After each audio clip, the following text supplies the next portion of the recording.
It's Thursday, January 2nd. I'm Adam Walsh, and this is The Signal. Welcome to 2025, folks. We are easing into the new year with a pop culture show for you today. Movies and TV, to be specific. The good, the bad, the great of 2024, and a look ahead. What did you watch this year? Get in touch.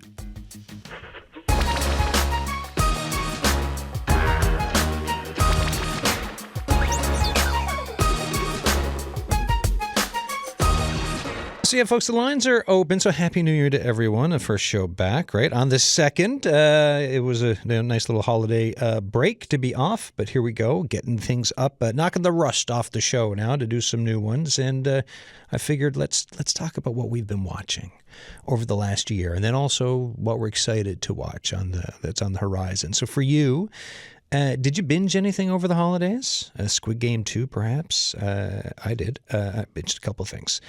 Call us about that. Or if you've updated your watch list, right? Is there anything that you want to watch that you haven't yet, or you're excited about on the radar, or something that was just great over the last year, on the top of your viewing list for TV or movies? 709-722-7111, 1-800-563-8255. Emails thesignal@cbc.ca, texts 709-327-8206.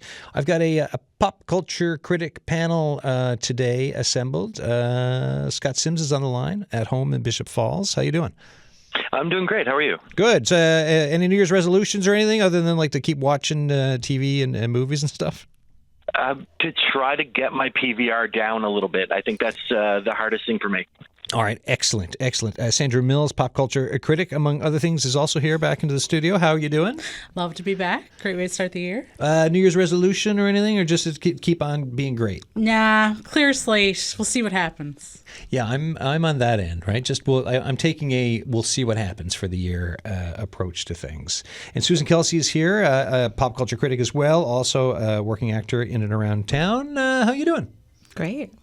And New Year's resolution. Are you a resolution person? I love a New Year's resolution.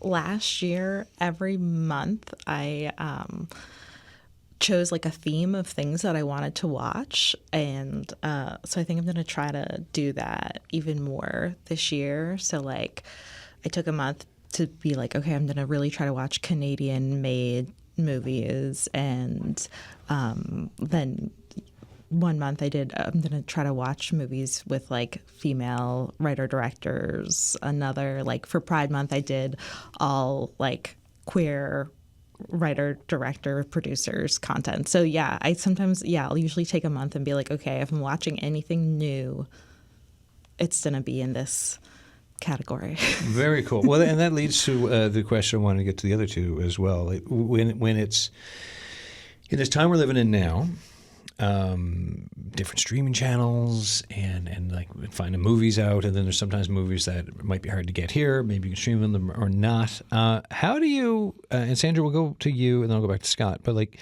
how do you decide? So you can do like Susan does here with theme months, or how do you like?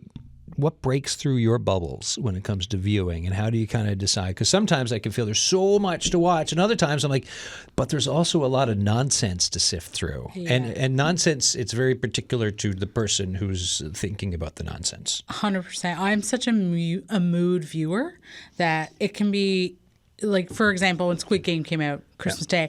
Christmas Day is not the day I'm going to watch Squid Game. Like, it doesn't really give me that vibe. But when it did hit, so I have 2 episodes left to watch of Squid Game. When the mood hit for me to watch, I was like, I got to do it now. Because if I don't, I probably won't, and I'll be behind.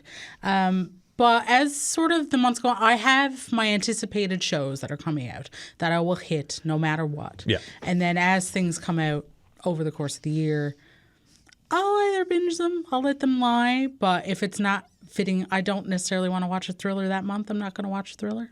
I'll keep going with my, like, I just watched over 150 Christmas movies between November and December. 150? Yeah, I hit 153 last night. Last night was my last one. 153? And it was a mix of Hallmark and the classics. And that's all I watched November to December, because that's what the mood was. Yeah, well, and you were in a very big Christmas mood. Yeah. 153. Yeah. Top, like, I mean, we're not going to go too far to the Christmas side of things here, but like, what stood like whether it was a rewatchable or something new? Like what's something in that kind of really? I do have my favorite Hallmark ones, and they're usually the older ones. The new ones don't hit quite the same. But anything usually starring Canadian actor Tyler Hynes is my fave. And then you can't go wrong with Home Alone. And Home Alone 2 is the superior film, everybody. I'm sorry. Home Alone 2 is great. Yeah, it's very funny. I can't deny. I also did a Home Alone 2 watch this year. Just something about the New York setting. Yeah. I love it. It's great. The original Home Alone I got to actually watch in theaters as a kid. Dad took my brother and I. Yes. I think because if this is my memory of it, but it's one of those things where I'm like, is that what I remember? But anyways, because we wanted to see Batman, like the Michael Keaton Batman. But then at the time, I think it was like a PG-13 rating. And it was like, I don't know if this is, because you're not knowing if it's okay for kids. So then it was like, oh, this movie, let's check out this random comedy about Christmas. And it was Home Alone. So we saw it in theater. It was really, really good. That's special. Yeah, It's a memory. Cool. It was really nice. Scott, what about yourself for figuring out what to watch over the course of a year of watching? I'm a sucker for a list. That's kind of the big thing for me. So recently I started going through the TCM Underground book, and they have 50 films in there to watch. So I'm working my way through the 50 films. I'll pick up books and lists and just try to knock off everything one at a time. If I'm into it, I'll keep going. If I'm not, I'll give it up and try a different list. Yeah, no, that's I don't keep lists, but for me, it's just I try to pay attention to what's coming out, and then we also kind of cycle through streaming services. So because of that, sometimes I will switch to we'll get rid of like Netflix or something to go to Disney or whatever else because something's out. Right, with Shogun coming out, I was like, oh, I want to watch this, and I want to get to it sooner rather than later. But then there's other times where I'm like, you know what, I'm just going to wait on that one and watch it. Once we cycle through, we'll get to it, and then that's always there for me to kind of appreciate. That's really smart, actually. Yeah. It is. I have way too many streaming services. Same. That's the part of the problem. It's just you're spoiled for choice, and you're like, it's like channel surfing from the days before. It's like. We we'll take 2 months, right? And we'll be like, or 2 or 3 months, say, okay, we got this one for 3 months, and then we watch everything that, for the most part, that is there that we want to watch, and then every so often we'll have 2 at the same time. But and through the run of a year, you can pretty much get to everything, right?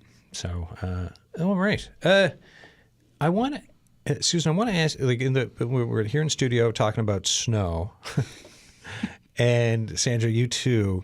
This is just, I'm very curious about this because with the acting you do, like you're an actor, you're in Son of a Critch, you've done a bunch of other stuff too. What's something you notice as an actor for making the TV, making the movies, and under that snow bit when it comes to quality? Because that I found to be really interesting. Yeah, well, it was just funny, so Red One was one of those big budget Christmas movies this year, and I watched that, and that movie has so much CGI. It's so the technical specs of it are, to the highest they can be for a movie. And then, just the contrast of watching a Hallmark movie that is filmed in Hamilton, Ontario, but is supposed to be set small town USA, and they filmed it in May, but they're pretending it's winter, and the difference in the fake snow. So yeah, you can really I can really see the difference on the screen of the $1 million budget movie Snow and the $100 million budget movie Snow.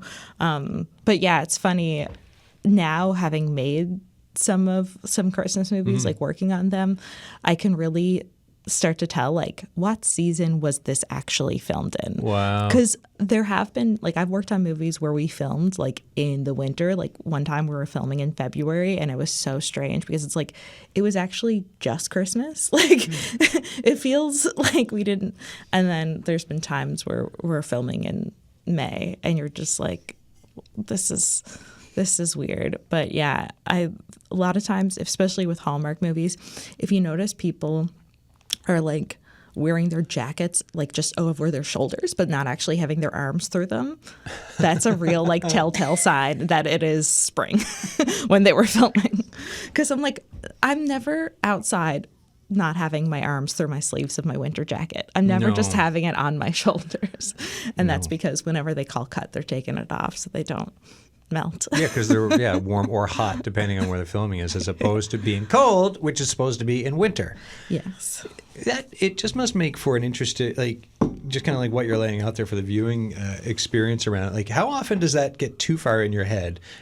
When, like, sometimes when I listen to radio, I like part of me, some of the critic in me could be speaking too loudly, as opposed to just sitting back and just listening. So I just kind of imagined if you're kind of judging a Hallmark movie or some other type of movie from this, do you sometimes get in your head too much? Yeah. Well, also just like I keep thinking about the experience. Like I keep putting myself in the actor's shoes and thinking like, oh, they had to do that, and like knowing the stuff of like, oh, when they would have had to film that, and like how many takes that would have been. And I also get really obsessed with continuity. Like I was watching this Hallmark movie, and they like specifically like make a reference to a shade of lipstick, and I'm like, that's not that lipstick that she's wearing. And it's just like, these things don't really matter to, I think, most people, but I notice those details. But the thing is, with anything lower budget, I mean, it happens with high budget things too. Like I think we all remember that like big Game of Thrones when there was that Starbucks cup, yeah. Right? So it can happen on anything, but particularly on anything that's lower budget, they just don't have the like level of humans to do all the continuity that a bigger show would have. So I just find I notice those details. And just for anyone who doesn't know what continuity is, it's just the people who are working to make sure that, like, okay, if you were wearing the green sweater in the first take, you're still wearing the green sweater in the second take, and it has the same amount of buttons done up as you did it on the. It's just that person making sure that everything from take to take looks the same, and that that lamp was in that same position, and all of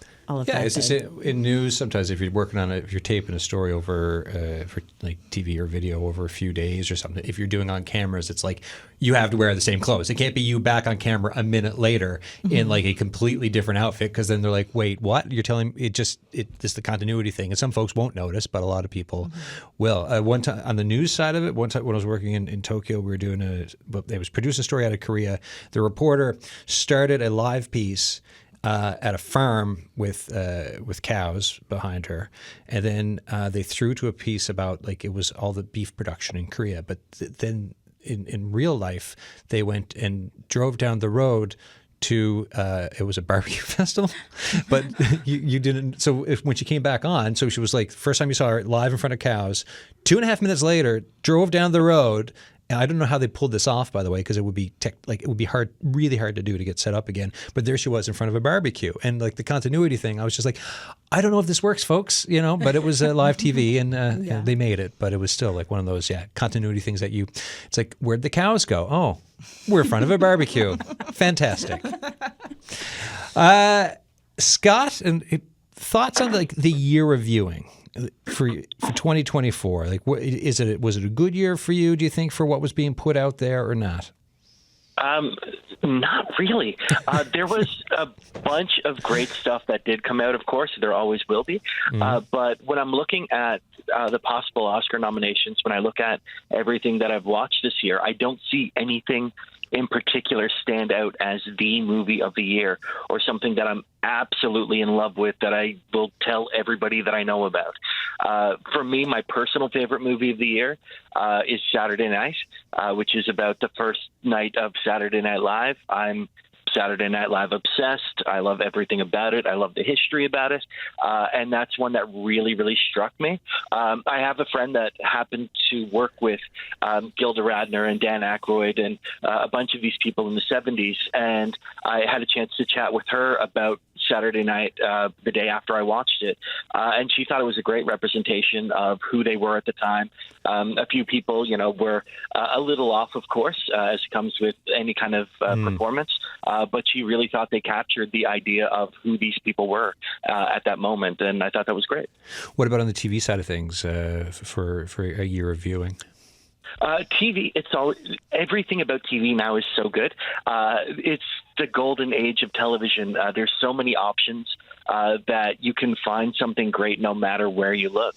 And for me, I mean, we saw the end of What We Do in the Shadows this year, which is heartbreaking. It's one of my favorite shows of all time. The end of Blue Bloods happened, which is a show that I've been watching for like 14 years now.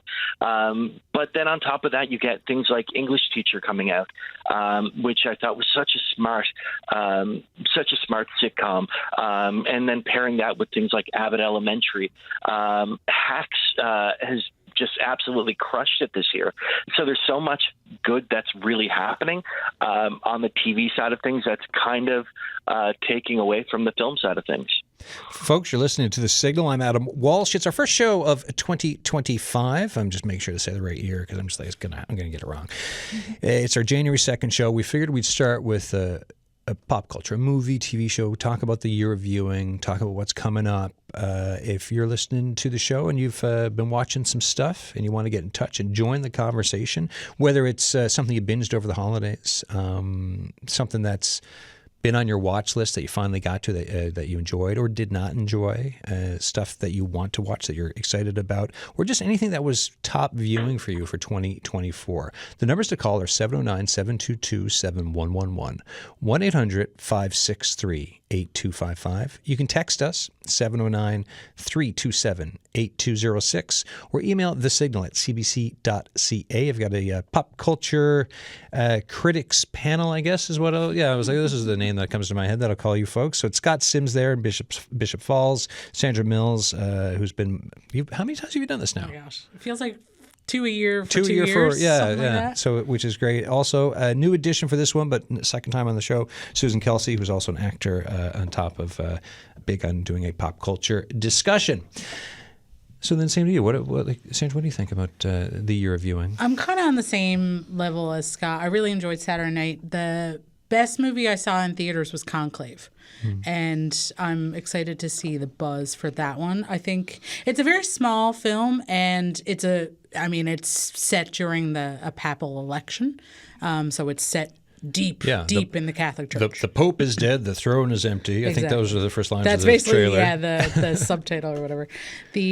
But it's so interesting of a film, and we watched it in sort of a mostly empty theater, but I saw it with three of my friends, and we were laughing, and genuinely laughing. Like, some of the jokes were very funny that are in there. The subtle digs and the commentary on the Catholic Church as well. Two of us are practicing Catholics, and so we were like, we could see the dynamic there. But it was so good that I went out and bought the book that it's based on, and I read the book after, and I was like, I'm still thinking about that movie, and I gotta watch it again. Yeah, and this it's got Ralph Fiennes, right? Stanley Tucci, John Lithgow, Isabella Rossellini, yeah. That's a fantastic cast. Isabella Rossellini's in it for maybe 10 minutes. Okay. And is probably going to get a nomination, if not win supporting actress. That's pretty good. Yeah. If you do 10, I bet I know it's a lot longer than 10 minutes of work to do that, obviously. But just to be in for 10 minutes. It's a presence, yeah. And it's a presence that they invented for the movie, and it's needed. It's a wonderful little addition, I believe, yeah. We got a note from Gary French, fan of the show, listener of the show. I've been watching Chicago PD, Chicago Med, and Chicago Fire. Gary loves Chicago. And yes, you're reacting. Tell Gary, explain why you're reacting. Makes me so happy, Gary. I've become a little obsessed with procedurals again. Oh. And I used to watch the Chicago series, but both of my favorite actors are now gone, so I stopped watching. But 911 is my appointment viewing television this year. Yeah. Every episode that airs 9:30 in Newfoundland, I sit down. My friend who lives in South Carolina, and I text back and forth, and that is our hour of TV that week to sort of commune and talk about it. It becomes our water cooler. It's been very nice to have that appointment TV back. And there's something when a procedural gets it right, because there's a lot of procedurals, and I don't always think of them as being, highbrow TV, but when the characters are good, the writing is good, the universe has been built so well, it's such an interesting thing to kind of experience with other people as well, because procedurals are the most watched TV shows out there because they're so accessible. And why are they accessible? Is it because you can dip in, like, even if, so for a season, right? Typically, if you know who's who, even if you miss like, you can just kind of dip in and it's not that big of a deal, as opposed to like some of the streaming stuff. If you skip a show, it's like, well, I don't know what's going on here now. I find a lot of the streaming shows now are basically long form movies. Yeah. So everything has a timeline, and of course in procedurals there is a timeline, there is world building, but there's a reason that they're on syndication so much, is that you can kind of dip out to a Law and Order and watch and see, and you know who the characters are. You get a good sense of where they are within an episode.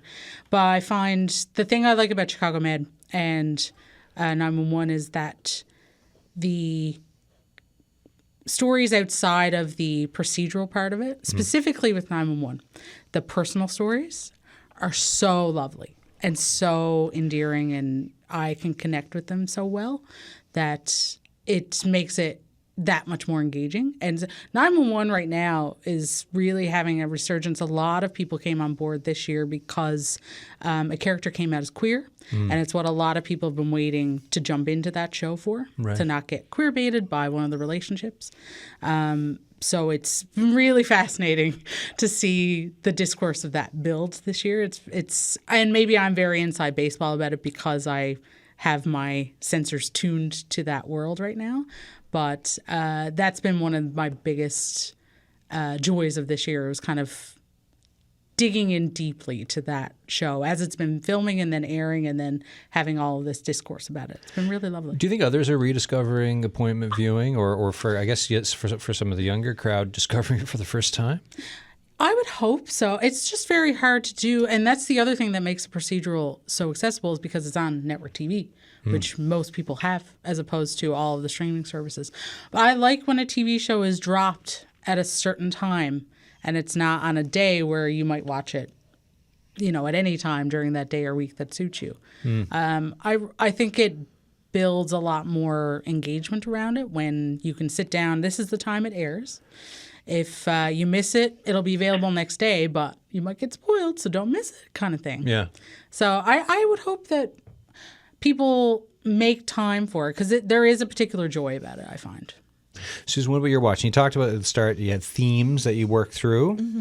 What did you think of the year of your viewing? Because you're doing a lot of indie viewing and stuff. Yes, yeah. There was a lot of great things I watched this year, a lot of more indie films, and that a lot of that was derived from this kind of themes.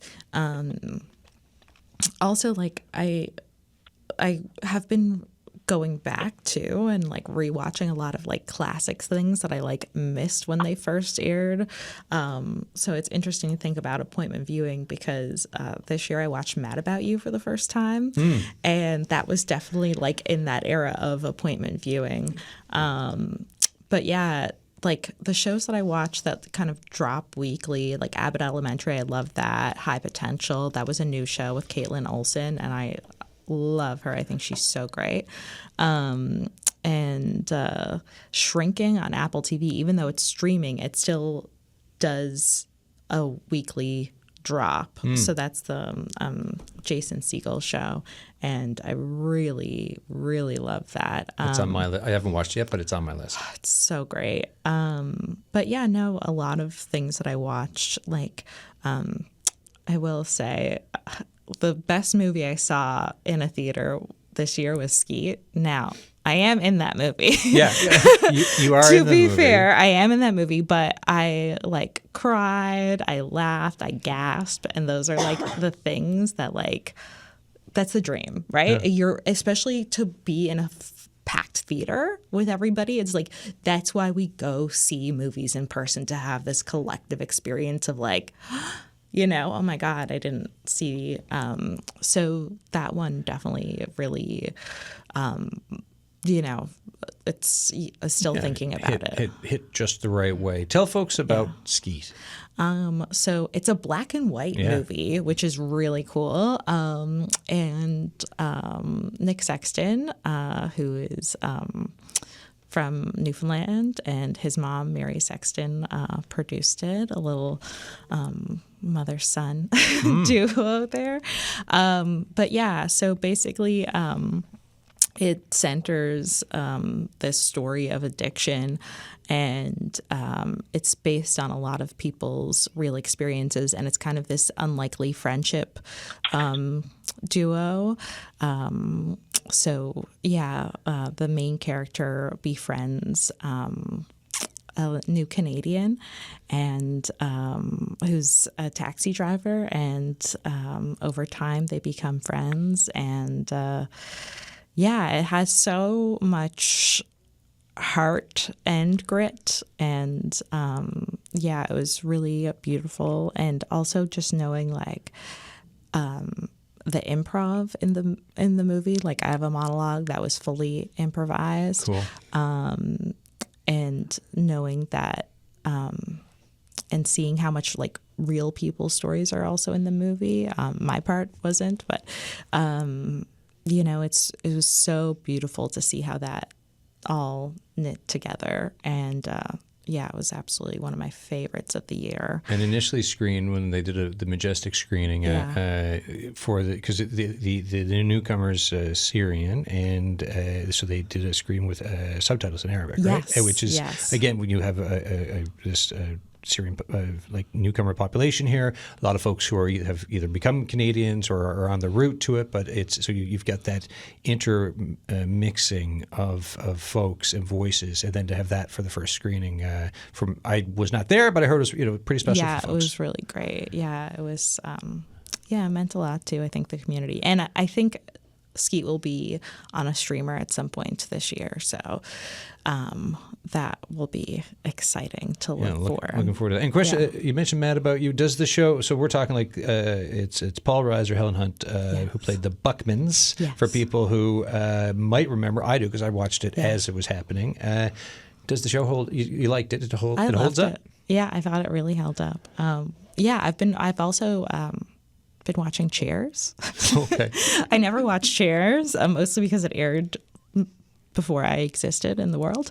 But yeah, I've been going back. It's funny watching these old sitcoms too, because being on Son of a Critch, I'm like, oh, this is getting to be around the same time period. So I'm really noticing. That's like, wild. Yeah, because we're entering the 90s this year on the show. So seeing the 80s and the 90s, like that early time, I am really like thinking about that and thinking about their looks and that kind of thing.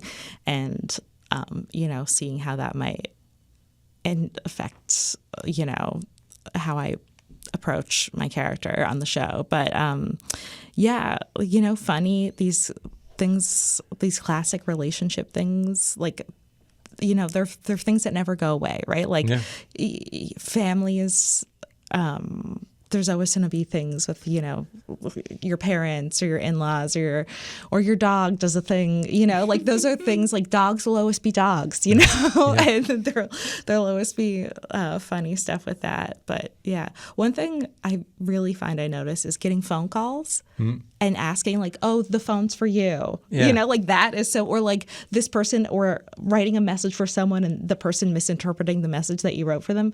No one takes a message for anyone anymore. Yeah. That's a thing of the past. So, yeah, that's been something that I've been that's funny for sure. Stuff that's kind of been lost, and it's like, oh, here I'll write it down and then give them because I'm not texting them because it's not happening. I worked at VOCM brief for like 8-9 months as a reporter, and I think this was just as they did the reno. So a lot of the 90s stuff that was there was still around when I started, and then there's a reno that was ongoing while I was there. So like you walked in, I was like, oh, and it pretty much was like 1990s. So it's like some of the stuff from the images I've seen from Son of a Critch, I'm like, that looks really familiar, which is, I love the decor from all of that. Sandra, like, and Scott too, when you do a year watching, not everything holds up to your expectations, right? Sandra, did you have any letdowns this year? I did, and Scott's gonna get mad at me. Yeah, What We Do in the Shadows was a little disappointing for me. I think I was so invested in the relationship between Nandor and Guillermo that it was a little bit of a letdown that we didn't get a romantic payoff. But that's just very me. fair. That's just me. It was a great ending. Like if you love the show and you love the camaraderie in the group, then it was actually quite a lovely ending and a very interesting final episode, actually. But yeah, that was probably my biggest letdown of the year. But and we've talked about this before on the show, but like The Bear season 3, it was always going to have a job to live up to season 2. Season 2 was one of the greatest seasons of television in recent years.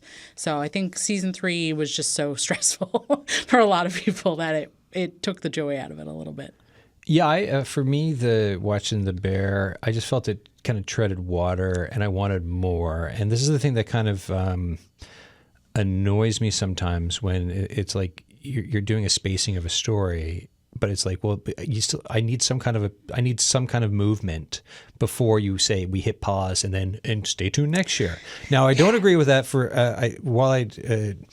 No, I won't. There will be no spoilers from what I'm about to say, especially where you only have 2 episodes left of Squid Game. Yes, thank but you. I have enjoyed this season, and there have been some critics out there, and I almost didn't watch it because of the critics. And watching it, I'm like, actually, I think it's smarter, and I'm enjoying it more than the first season, and I'm excited to see where it goes. Yeah, I think I had read something about. I didn't realize. I think that this wasn't the last season.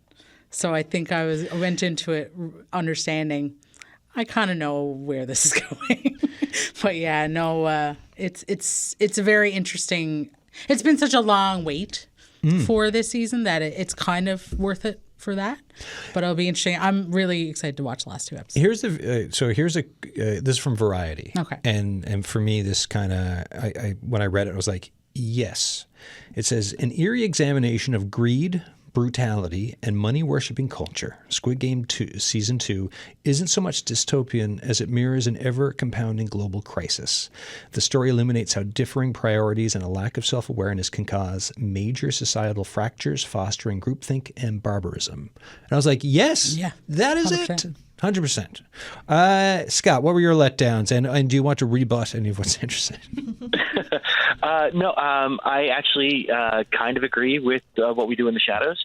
I think they did such a good job building that relationship for so many years that it did let down a little bit, for sure. They kind of sidetracked it a bit. So I'll give you that one. For me, the biggest letdown of the year, film-wise, would have been Furiosa, a Mad Max saga. I thought it looked great, but there just didn't seem to have that same level of energy and excitement that we got with Fury Road, which is one of my favorite cinema experiences ever. It was Fury Road. I'm saying with cinema experience, I think it is up at the top of the list for sure for me too, because it was just just such an intense ride. Like I walked out of the cinema after Fury Road, and I almost felt like I was out of breath, and I went through a gauntlet myself. Absolutely. And knowing that they stayed away from CGI and just about everything was practical. No snow. You just get that, not a bit. So you get that real tangible aspect of it. And you still had that with Furiosa, but it just felt like it was retreading a little. And I guess the tires were just kind of stalling a bit. But that was kind of the big one for me. Movie-wise, TV-wise, yeah, The Bear is not really a bad choice there. It feels like a transition season more than something that's actually supposed to be a big part of the show. And it was a little flat. It was still good. There was nothing particularly wrong with it, but it just felt a little flat. I'm just because the Golden Globes are coming up. Was it this weekend? And for example, best television series drama. So it's Day of the Jackal, The Diplomat, Mr. and Mrs. Smith, Shogun, Slow Horses, and Squid Game. For example, The Diplomat. We finished watching on the letdown side of things. Season 2, I thought they just drove it off a cliff into bad town because the writing was bad. I won't give anything away, but it was just beyond, like they jumped the shark, to use the TV phrase, in my opinion. So that one was a letdown. Also, we tried to get into Black Doves on Netflix.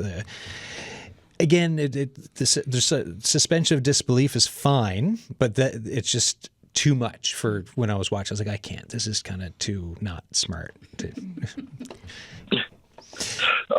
I can pull one more in. Of course. Yeah. Amelia Perez as a movie. It's been getting a ton of hype. It's a really fun musical. It's a thriller. It's an action and a musical. It ties a lot of the stuff that I love together. But I thought that the translation, at least, wasn't particularly great, even though there's some amazing performances in there. Carla Sofia Garçon is going to be likely win Best Actress, which is great. But I thought it was kind of mediocre in a lot of ways. Yeah, if you're watching subtitles, the translation is important. I've watched, like, my wife and I watch a lot of Korean dramas, and there was one a little while ago, and we were watching it, and I was like, I just don't like this. And she's like, well, the translation's really bad, and you're missing so much. Because I was kind of confused. I'm like, why am I so confused? She's like, you're not getting the context because it hasn't been translated properly. And I was like, oh, it's like we're 7 episodes into it, and you tell me this now. But that's not the point. But yeah, it does kind of. Oh, the other thing, Sandra, for Korean dramas. Yeah. Next time you're watching one, look for the line, I'm going to let this slide just this once. Okay. It is in pretty much every Korean drama out there. There's some English teacher who, like, I used to teach ESL in that country, and it's in some textbook that everyone learned, and it's in all the Korean dramas. That's so funny. Yeah. I love it. So, Susan, any disappointments for you? Yeah, well, I found that we're really starting to see the effects of the writer's strike and because so many things got delayed, and I really loved Sex Lives of College Girls, Mindy Kaling's show, but this recent season that just came out was so pushed, and they're only in their sophomore year of university, but also a lot of the actors are like Pauline Chalamet. She's my age. So on one hand, I'm like, I guess I could still play university. That's nice for me as an actress. But also it's like you're getting so far away from the ages. And that's the thing, when you're playing 18, 19, 20, if you have a couple years between filming, that actually you can kind of start to see it on them. And then this season they lost Renee Rapp. From being a series regular on the show. So it's just not hitting the same way that it did before. And I think part of the reason is it was such a gap, and it just and also I don't know if anyone else finds this, but because we live in an age where we can have so much information about production, that sometimes I find that's in my head when I'm watching things. Or also if I know an actor wasn't having a good time on set and I read about that before I watch something, that's in my mind. Or whenever you hear about this discourse, I'm thinking about that when I'm watching, when really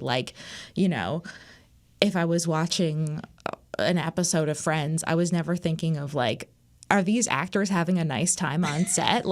Is this director a nice person?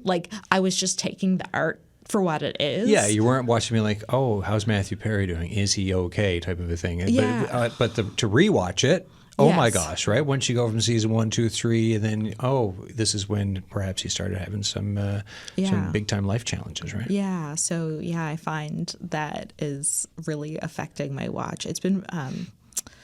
So one thing I did because I don't do a ton of reality TV, but Paris Hilton and Nicole Richie got back together to do the Encore.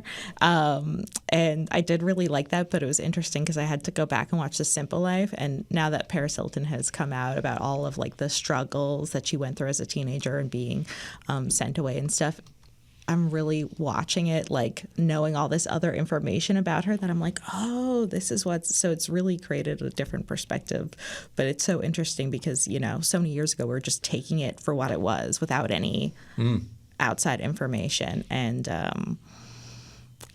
so I find that's really impacting me. The other thing that I think was a bit of a letdown, but maybe I just need to try it again, is Bad Monkey with Vince Vaughn. Vince Vaughn finally did a TV show, and I love Bill Lawrence, Ted Lasso, and Shrinking, so 2 shows that I really liked. was just not hitting Yeah. for me. And I don't know if I just I wasn't in the right frame of mind to see it when I watched it. But yeah, that was another thing that I was like, oh, I was really excited because I've liked almost everything Bill Lawrence has done. So we rewatched Ted Lasso. It's highly rewatchable. It is Yeah. It's Absolutely. such a nice. It is such an. And I mean, though, I know there's some folks who maybe didn't like the last season. I thought the whole thing as a package it worked. Like, could the last season been better? Maybe, but when it was all said and done, I was like, you know what? I'm satisfied with this for the whole ride, which was nice. What were you going to say? Sorry. Oh, nothing, I was like, not oh, at you're all. going to say something. No, I find that it's this discourse, and part of maybe why The Bear was a bit of a letdown too, is the comedy versus drama line delineation and this whole thing that you have to fit into a box. Because Ted Lasso's last season was much more dramatic than it was comedic, in my opinion. Yeah. And I kind of hate it. Yeah. It's that they have to fit into a box because of awards specifically. I think people need to kind of get that out of your mind a little bit to enjoy it more in a sense. But I think that's where a lot of that discourse comes when people say, well, it wasn't the same. Well, no, it evolved. Things evolve, right? Yeah. If we want it to be the same, watch that season again. Yeah, Right. for That's sure. the point of the season, and then the new season is new. What would you recommend if folks are listening and you want to put out like a recommendation for something, like, if you didn't watch this, like what's something on your list that, like, so for me, I'll just say, and this is just, it's the only reality TV I think that I watched last year. I don't even know if it's not even really, I guess it's reality TV. Culinary Class Wars. Oh, yes. And it was excellent. So it's Netflix's first Korean culinary competition show. It's 100 chefs fighting to be the best in Korea. I watched it while I was on vacation in Korea. But it is, I think it's one of the better shows, period, that I've watched in that style, because it is it's very different in a way, and it is super, super enjoyable. And all those spots, the top folks that made it through, you're not getting into those restaurants in Seoul anytime soon. No, exactly. Like, it's bonkers. We looked them up when we were there. I was like, hey, we could probably go to the... No, never going to get in. So I'll just forget about it. So that's one. Scott, what about yourself? What would you recommend? Movie-wise, a movie that kind of flew under the radar a little bit would be Woman of the Hour, which is Anna Kendrick's directorial debut, looking at the dating game killer and focusing on that specific episode. There was a lot to love about the movie. It wasn't perfect, but there was a lot of really, really great stuff in that. And it was nice to see Anna Kendrick working behind the camera and seeing what she's capable of. I thought it was great. TV-wise, if you're a reality show person, The Traitors has been great consistently, no matter which country you're watching from. Just wonderful TV. All right. Concurred. And Woman of the Hour just dropped on Netflix, I think. Today. Oh, cool. Put excellent. on my list for the weekend. Anyone else with recommendations? Oh my gosh. You're like, how can I boil it all down to? You yeah. can give us a couple if you I'm want. looking through my list real fast. If you don't have children in the house, watch Rivals on Disney Plus. Okay. Based on a very popular book series from the 80s, but stars my favorite, David Tennant. But it's basically about a Oh, the 80s. Yeah, we just started watching that. Yeah. It's So like an 80s TV mogul type. Basically, Yeah. it's about the mogul of a independently owned British media empire, and then it starts splitting off with their number one star and then a competing minister for sport. And there's so many intertwined relationships, and there's a lot of love scenes and stuff. of adult friendship stuff. Basically, yeah, it opens with the act, so Yeah, don't watch it with children around. No. It's when you say Disney, you think, hey, but it's no different. This is a different style. Disney, and it's basically we're getting the Hulu experience through Disney Plus now, because all of the shows that air on ABC now show up next day. So it's very interesting. They're evolving themselves. Susan, any recommendations? Yeah. Okay. So, Scrambled by Leah McKendrick. That was a watch in my female writer-directors movie era, but it's about a woman freezing her eggs and that process, and it was so funny and something that I haven't seen a million times. I also really liked Suze by Dane Clark and Lindsay Stewart. I met Lindsay Stewart this year, and she was very cool. So that made me even feel better about talking about her film. But it has Michaela Watkins in it, who I just love so much. And it's kind of like an unlikely friendship story. Lisa Frankenstein. I'm not a huge horror person, but I've been trying to write horror. So as I've been working on a horror script, I'm like, okay, I gotta watch something. So that's Diablo Cody, and it's written by her, and it was Zelda Williams' directorial debut. Oh, nice. And I really like that. And then the documentary that was my favorite of the year was American Cats, The Good, the Bad, and the Cuddly. And that was directed by Todd Beaver, and I think Sandra would like that. But yeah, so that was, I don't know, so many documentaries I've been watching have been so heavy.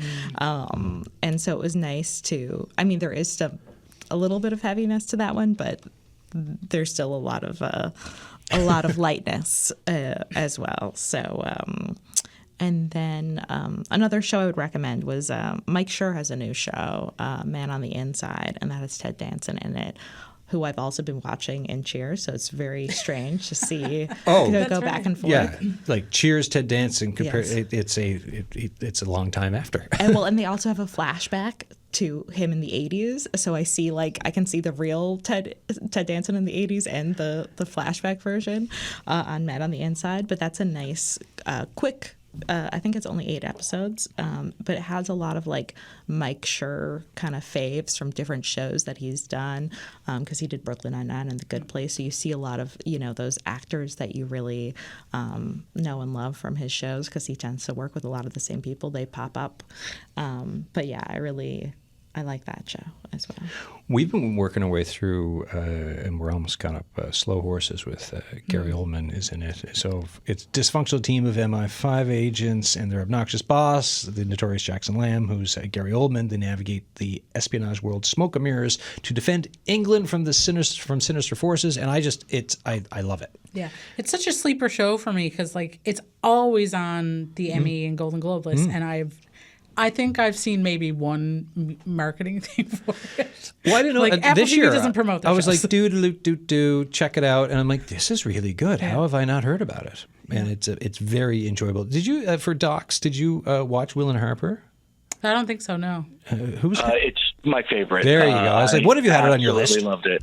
Yeah, Will and Harper answers a lot of questions that people have been asking. It's a documentary that everybody should watch if you have any interest whatsoever in the trans community. Harper Steele was a head writer for Saturday Night Live and recently came out as trans, and she goes on a road trip through small town America with Will Ferrell, trying to see if she's still comfortable in locations that she used to love. Yeah, these I haven't watched it yet, but it's funny. I've listened to like 3 or 4 interviews with them on it so far, and Harper talks about these spots where kind of like dive bars in rural America. Right, and at spots, because she used to love going in there as an SNL writer, and now just going back into some of the there's some pretty eccentric characters that you can find in them. So it's that story, which again it's on my list for perhaps this weekend, if not next weekend. Same now. I didn't realize that it was out yet. Yeah, no, it's on Netflix. On my list too, because I'm realizing I think I kind of did the same thing. I listened to so many podcasts and heard them talk about it so many times that it's almost like I thought that I already watched it because I heard I was like, wait, no, I never actually watched that movie. So yeah, no, it's definitely on my list now too. I was glad to be reminded of it. Yeah, they were both on with Terry Gross, like American radio host, podcaster for years, and so I listened to a really good interview with both of them on there. But but then going on a run, I'm like, oh, another one with them. And so it's like a few interviews now. So same thing. Feel like I've watched it, but I need to actually watch it to enjoy it. Only a few minutes left here on the show. Let's look ahead, right? I mean, there's a summer Superman coming up, which the trailer just dropped there the other week for that. And there's also, since then, someone made like a Lego trailer of it, which is really cool. What are we looking forward to, Sandra? Oh my God, 2025. I think this is really going to be the resurgence of like, writer's strike is over. Let's release everything. So movie-wise, we've got in just a few weeks, Ke Kwan's new action rom-com, Love Hurts. Yeah, looking really forward to excited that. for that. It is the year of Happy Gilmore 2. Everyone rejoice. The 90s are back. I know. And then we're looking at Materialist, Dakota Johnson, Pedro Pascal, and Chris Evans. It's going to be on my top of list. It is finally here. Stranger Things final season will come out this year at long last. Yeah, they're all middle-aged now. Oh my God. We talked about, Sex Lives of College Girls. They're all in their 30s. So the kids are now grown up. One of them's married. Yes, I know. Millie That Bobby is Brown. wild. Bon Jovi now. I think she changed her last name. Oh my God, that's crazy. But and then The Last of Us is so soon, season 2, which I think is going to be a big, big thing for a lot of people.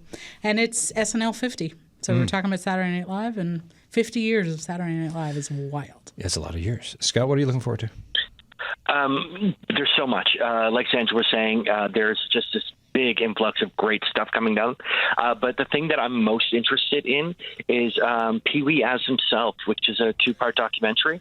Paul Rubens sat down for an interview with Matt Wolf. Apparently it was a very tumultuous interview. And Rubens never told Wolf that he had cancer and was dying of cancer. So he is kind of controlling his narrative in the last days of his life. Wow. So that's one that I'm really, really looking forward to. What else is on the list for looking forward to stuff? Okay, I'm going to go with Daredevil Born Again, Cool. which is going to be on Disney+. The Daredevil series on Netflix was incredible, and to get the characters now back in the Marvel universe with them controlling the narrative, I think it's going to be great as long as they keep it tonally where it was beforehand. Yeah, it was really good. So, let's not, muck around with it. Well, when he showed up in one of the Spider-Man movies, I screamed. Yeah, I was like, that was really cool. he is back. Oh my God. So I can't wait for this show. Susan?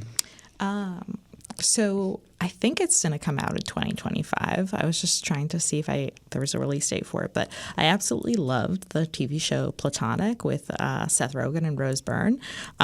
So I really want to see that. Mindy Kaling also has a new show called Running Point that's supposed to come out this year with Kate Hudson. So seeing Kate Hudson doing TV, I'm very excited about. And then, our local shows are all coming back. So, Critch and St. Pierre and Hudson and Rex season 7 will be out. So they're all happening in January. So, we can support our Newfoundland productions. But, so lots of things. St. Pierre, right? Yeah. Like you said, with Alan Hocko, and that's it's I think it's coming out in a couple days. On the 6th, you may see me fly through the air in that show because I did a stunt. Hey, love it. So I think that's the only time I've been in the air on film. So far. I mean, hey, there's more to come. So far. We're only a couple Hopefully days into that's the year as well. Not too much of a spoiler. I love it. This sounds great. I think possibly this year or next year.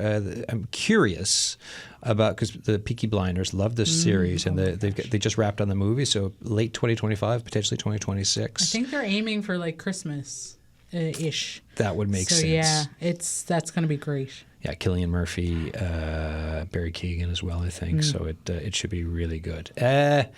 We're out of time. Oh my gosh. Yeah, I was about to ask y'all one more question. Scott, what are you watching this weekend? Last question goes to you. This weekend I'm probably going to be digging into Shogun. I still need to finish it, so that'll be it. Excellent. Yeah, I really enjoyed it. When I was 20, I liked reading the book, but that was a long, long time ago. Scott Sims, Sandra Mills, Susan Kelsey, thank you so much for the chat. Thank you. Thank you. All right, folks, that's it for what we've watched, what we're watching, what we're going to watch.